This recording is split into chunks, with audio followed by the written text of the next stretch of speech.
Salam sejahtera Malaysia, denyut nadi suara rakyat bergema di channel ini. Jangan lupa tekan butang subscribe, like dan share. Malaysia kita punya, cintai Malaysiaku, kita jaga kita.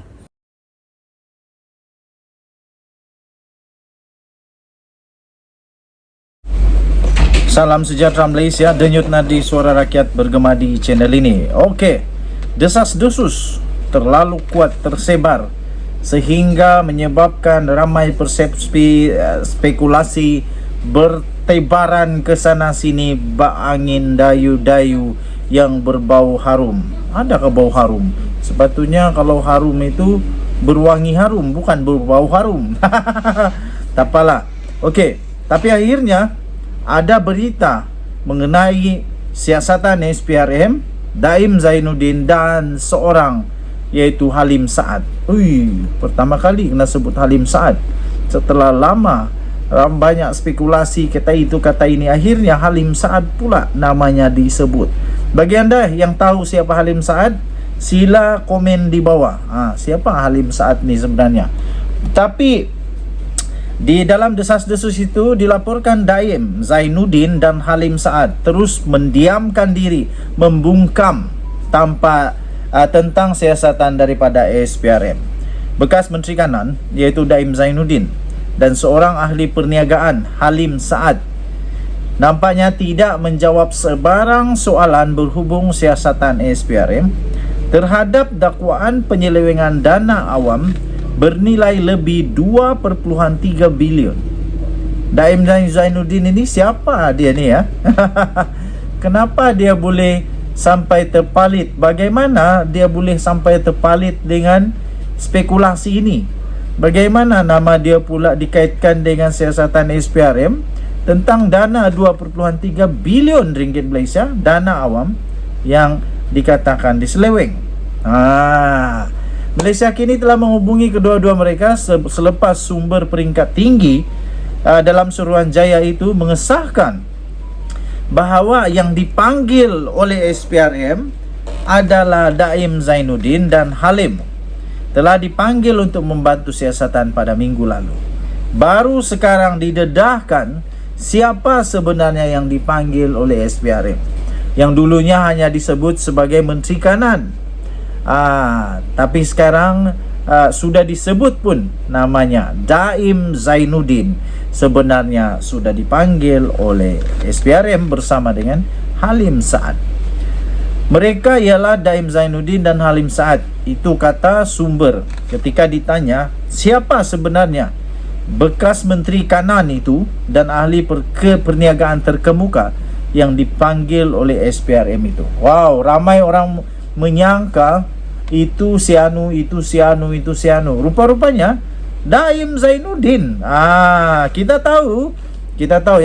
tahu selama ini digambar-gemburkan dan telah pun dikeluarkan senarai nama yang terlibat dalam Pandora Papers, salah seorangnya Daim Zainuddin.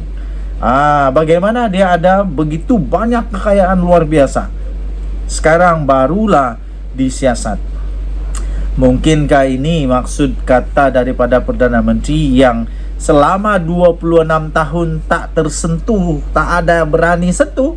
Kita tengoklah sekarang, sepandai-pandai tupai melompat, akhirnya jatuh merengkok ke penjara juga.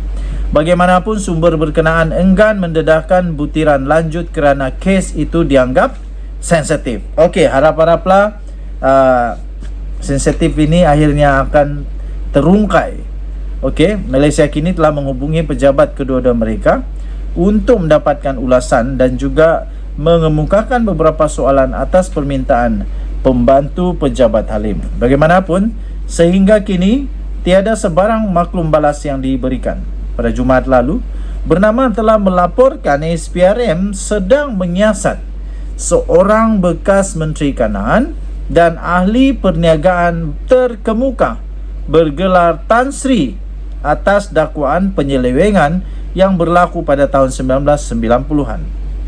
Pada tahun 1990-an, mau tidak mau, kalau kita menyorot semula timeline-nya, pada ketika itu Daim Zainuddin adalah manusia yang berkuasa di Malaysia. dia pernah jadi Menteri Keuangan untuk Mahathir.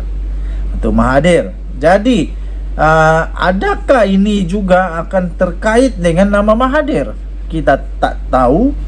Lebih baik tak payah buat spekulasi. Kita tunggu saja yang sahih yang akan dilaporkan hari demi hari, masa demi masa oleh SPRM dan pihak-pihak yang berkuasa yang lain.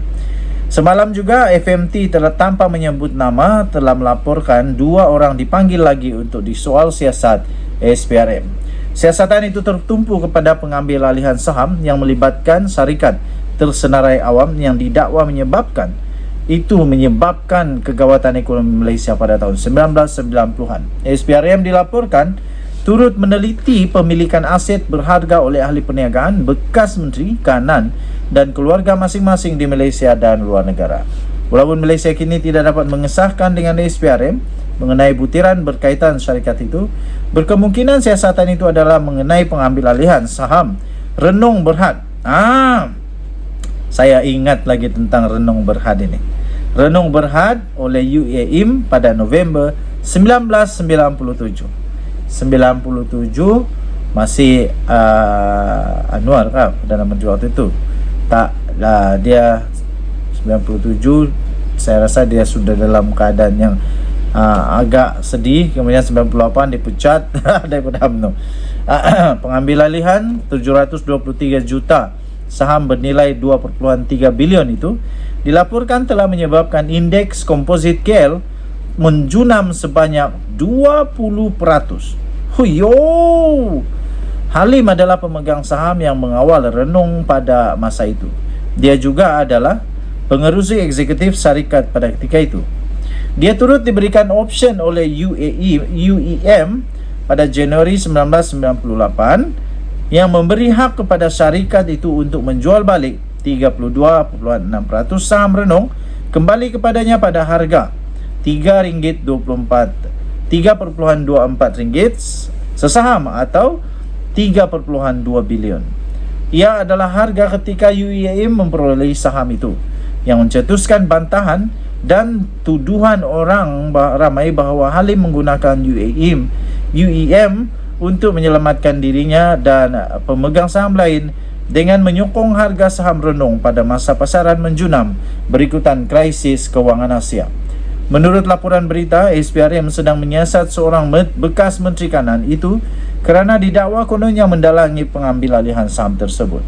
Daim yang sekarang ini 85 tahun pernah berikut sebagai Menteri Kewangan 2 kali dalam tempoh pertama Dr. Mahathir Mohamad sebagai Perdana Menteri, iaitu dari 1981 sehingga 2003. Dia juga dilantik sebagai pengerusi jawatan kuasa penasihat khas CEP ketika Mahathir sekali lagi menjadi Perdana Menteri pada tahun 2018. Alamak, ini barulah hebat. Setiap kali Mahathir jadi Perdana Menteri, dia mesti jadi ada orang jadi orang besar lagi. Minggu lalu Bernama melaporkan bahawa siasatan SPRM adalah kesinambungan dan lanjutan daripada pendedahan dokumen-dokumen sulit oleh International Consortium of Investigative Journalists (ICIJ) berhubung transaksi-transaksi yang disyaki berlaku di beberapa pusat kewangan luar pesisir. Okey, untuk mendapatkan berita lengkap sila layari Malaysia Kini dengan tajuk Daim, Halim Saad membungkam tentang siasatan SPRM. 24 Mei 2023, 25 minit petang tadi diterbitkan. Kita jumpa lagi, bye-bye.